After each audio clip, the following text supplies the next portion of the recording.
Hi there, everyone. It's Catherine from Sunnyside Journals with brainstorming session part 2 for the lap book that I am working on. So, for those who were following along and participating, thank you very much. By the way, I really appreciated all your ideas and your thoughts on why you liked something and why you didn't like something else. And you know what? I really appreciated it.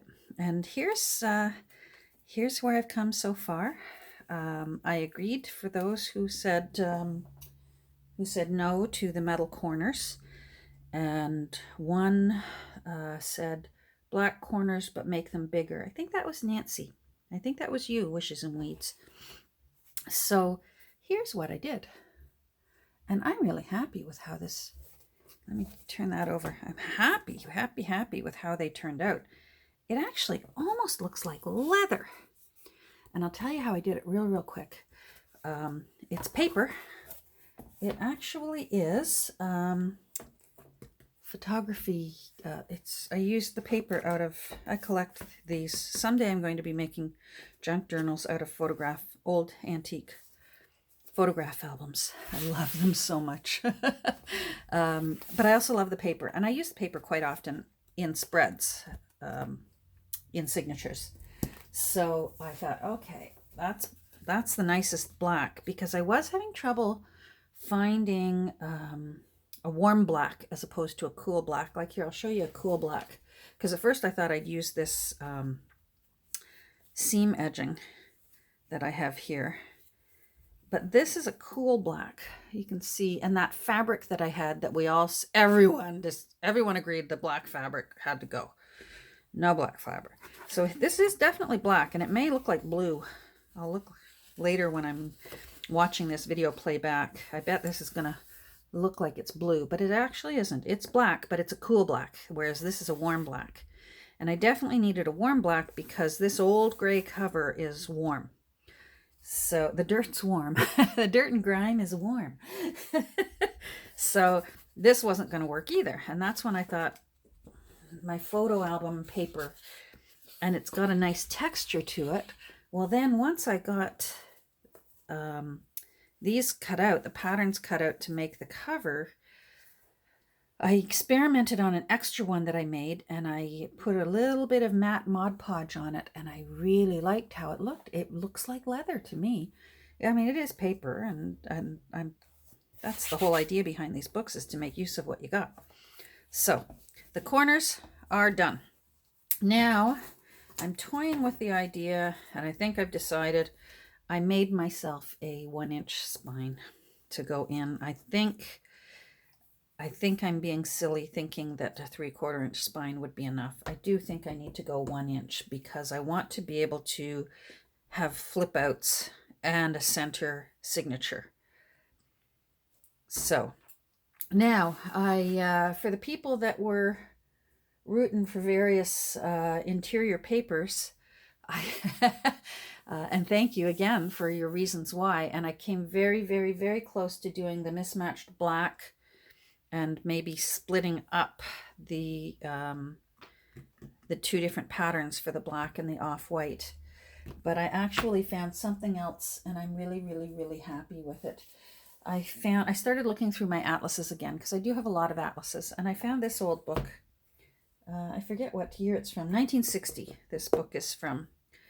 And well, I've already cut the pages out that I want to use.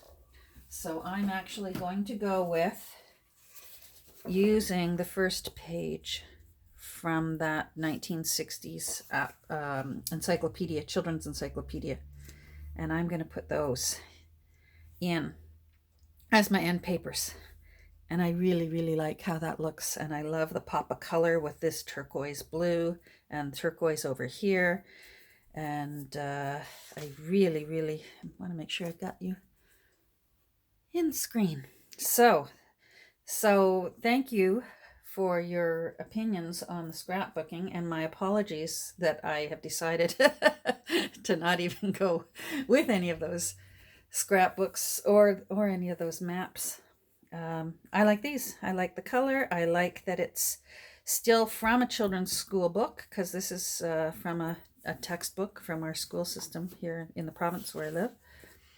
And I think this is going to look really cool. Now for the fabric, the one that I was leaning towards, this one, which is beautiful, I actually decided against it. I'm still going to use it because I love it.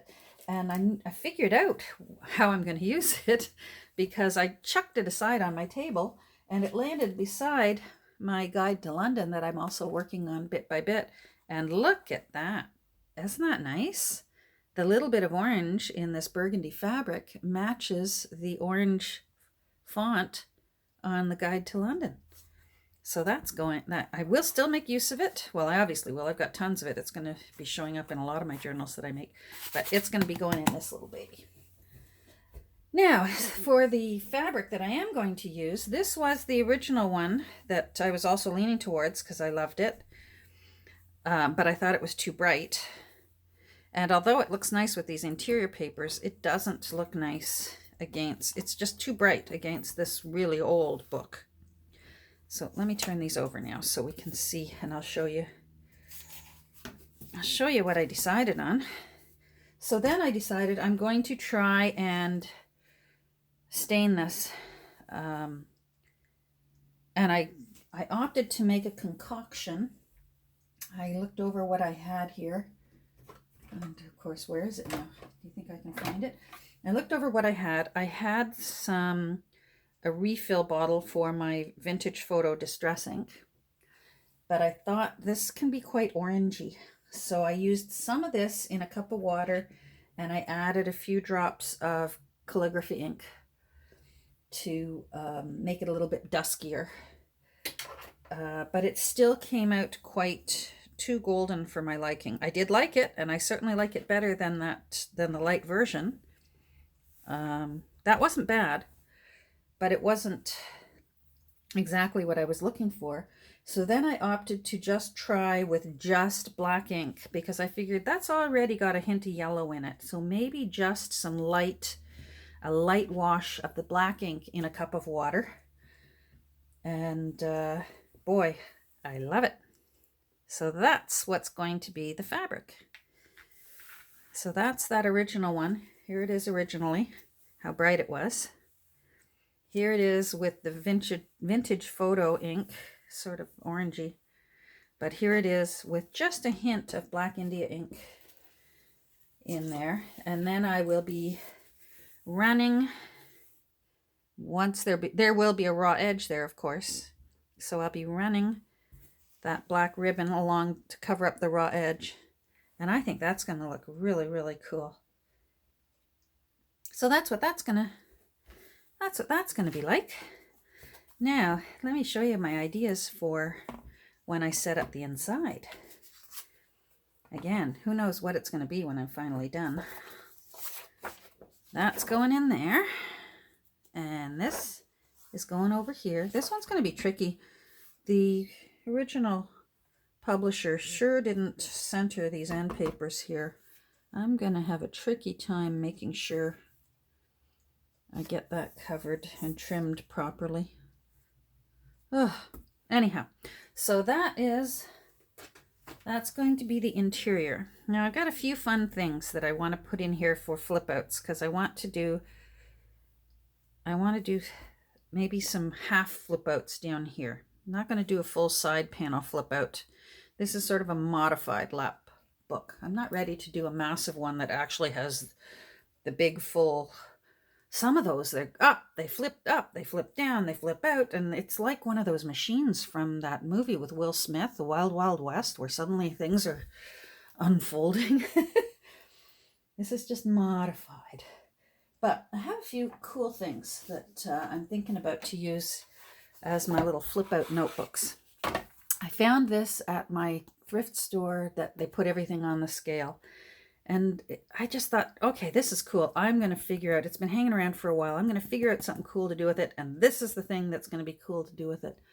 It looks like a notebook that gets handed out to employees for the Ministry of National Defense here in Canada, field message book. And it's really tough and thick. So I thought, wouldn't that make a cool... Let me turn that off because I'm not going to turn it off. Turn that out. Wouldn't that make a cool flip out there? And I can even still use this fabric tape. So I'm thinking I'm going to use that as one of the flip outs. And then, remember me, I'm the one who not only saves cool looking boxes, but sometimes I'll even pay for empty boxes if they're cool looking enough. And these two boxes are really cool looking. I really love this one. And I think I'm going to bust it down and make another flip out over here because it's all about, it's from an old retro game, vintage game, I guess. I've got the cards that came with it. It's a card game. The cards are awesome, so I'm also going to use some cards as tuckies. But I'm going to make a flip out with that because that actually has the orange and the yellow here. And I love it's got the turquoise blue here, and there's the turquoise blue here, here, and here. I just love it. I'm very excited about using this touring game box to make a flip out there. I was toying with this, and I may still find a way to either use that part of the box or even this part of the box is really cool because it says here, Mother's recording of piano selections made in 1961. I just love that. So I may find a way to incorporate maybe this part of this box, and then I can use that somewhere else someday. We'll see. So there's that. I think I'm going to get started today and figure out where I have to put my flip outs and how I want to do it. And I'll let you know how I do. So to everyone who participated, thank you so much. Thank you for your ideas because that really gave me, I love how this fabric turned out. Thank you for the people who said, dye that fabric. Thank you for the people who said, don't use the metal corners, just go with black. I think that turned out really, really awesome looking. And we'll see how this goes later. Thanks, everyone. Have a great rest of your day. If you have more ideas on this stuff, write it down below. I'd love to hear what your ideas are. And I'll update again maybe in a few days as to how I'm doing. Bye.